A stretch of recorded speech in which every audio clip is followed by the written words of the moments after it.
Ці заўважалі вы пад відэо негатыўныя каментарыі аднаго тыпу?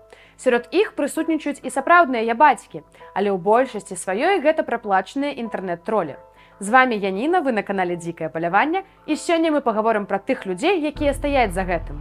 Але перад тым, як мы пачнем, я папрашу вас паставіць пад гэтым відэо падабайку, падпісацца на канал і напісаць некалькі слоў у каментарах, каб як мага больш людзей убачылі твары ворагаў беларускага народа. А калі ведаеце кагосьці, пішыце. Таксама, калі вам падабаецца тое, што мы робім, вы можете дапамагчы нашай камандзе матэрыяльна.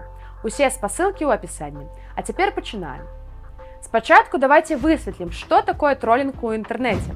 Тролямі завуць карыстальнікаў, якія мэтанакіравана пакідаюць грубіянскія, правакацыйныя або абразлівыя паведамленні, каб справакаваць іншых карыстальнікаў або пасеяць у іх сумнёў. А больш стварыць уражанне, што прыхільнікі нармальных меркаванняў у меншасці, а пазіцыя троля дамінантная. Гэтыя правакатары сталі на службу нячыстых палітыкаў. Створаны цэлыя фабрыкі троляў. Самае вядомае гэта так званае агенцтва інтэрнэт-даследаванняў са штаб-кватэрай у Пецярбургу. Агенцтва выкарыстоўвае фэйкавыя акаунты ў буйных сацыяльных сетках і онлайн-выданнях, на форумах і ў відэахостынгах для прасоўвання інтарэсаў заказчыка, у асноўным займаючыся распаўсюджваннем пракрамлёўскага пункту гледжання ва ўнутранай і знешняй палітыцы. Паколькі лукашысты любяць капіраваць усё расейскае, яны не ўтрымаліся і стварылі сваю дамарослую фабрыку троляў.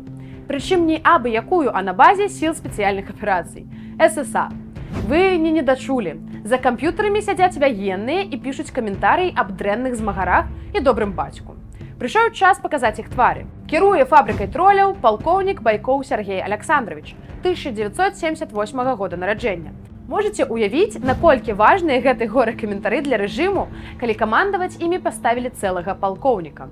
Каардынаваць і кіраваць гэтымі тролямі Байкову дапамагае Гарбатоўскі Уладзіслаў Михайлович, 1995 года нараджэння. Ідзем далей. Панкін Андрей Александрович, 1985 года нараджэння.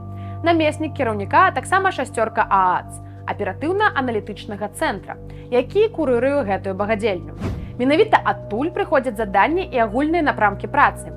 Вось такое падраздзяленне. Людзей там усяго нічога, а ўжо 3 начальнікі. Усё, як лукашысты любяць. Цяпер перайдзем да радавых супрацоўнікаў. Фіяніна Наталья Мікалаевна, капітан ССА, 1993 года нараджэння. Што характэрна, Наталья ураджэнка Украіны. Але гэта не перашкаджае ёй ганбіць, на чым свет стаіць сваю радзіму ў інтэрнэце і абяляць пуцінскія войскі і рэжым Лукашэнкі за сваі 30 сарэбранікаў. Яшчэ адзін капітан Максімчык Дзяніс Сергеевич, 1994 года нараджэння, родам з Ліды. Строчыць каментарыі, якія апраўдваюць дыктатуру і правакуюць прыхільнікаў перамен на канфлікты. Наступная ў спісе Лапуцкая Анастасія Дмітровна, 1995 года нараджэння, лейтенант ССА, родам з Барысава. Характэрна, што раней яна любіла папазаваць са зброяй для партала Тутбай, расказаць пра тое, як азначае дзень дэсантніка і любіць неба.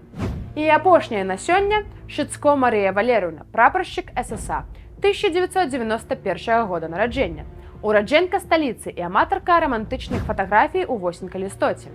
Цікава, ці чула яна польскую прымаўку пра дрэвы, лісце і камуністаў. Але перайдзем да гісторыі. На гэты раз яна будзе не зусім гістарычная, а літаратурная. З творчасці знакамітага пісьменніка Толкіна і яго кнігі пра хоббітаў. Галоўныя героі натыкнуліся на 3 троляў-людаедаў і патрапілі ў іх лапы. Тролі хацелі іх з'есці, але падаспеў чаравнік Гендель. Ён справакаваў троляў на канфлікт. Яны спрачаліся ўсю ноч, не заўважыўшы, як надышоў світанак. Пасля чаго ператварыліся ў камень. Мабыць, так з тролямі і трэба паступаць. Няхай яны лаюцца адзін з адным, нармальным людзям не трэба звяртаць на іх увагу. Дзяліцеся ў каментарах вашымі думкамі на гэты конт, а таксама пішыце на пошту і дасылайце новых фігурантаў. З вами была Яніна, і гэта Дзікае паляванне. Да новых хуткіх сустрэч. Жыве Беларусь!